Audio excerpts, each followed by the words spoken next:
রুই কর বাহাদুরি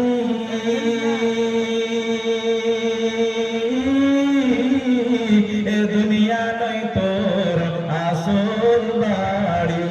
যেতে হবে সবই ছাড়ি যেতে হবে সবই ছাড়ি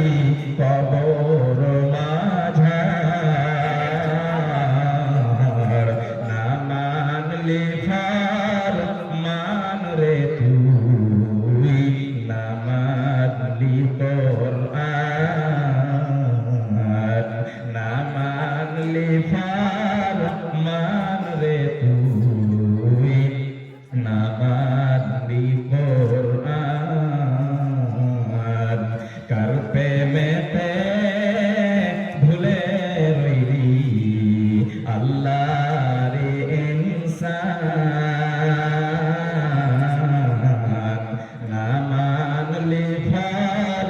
মান রে তুই না মানলি কোরআন না মানলি ফার মান রে তুই না মানলি কোরআন। উপস্থিত আজকের স্টেজের যোগ্যতম সভাপতি সাহেব, মঞ্চ উপবিষ্ট ওলামায়ে কেরাম,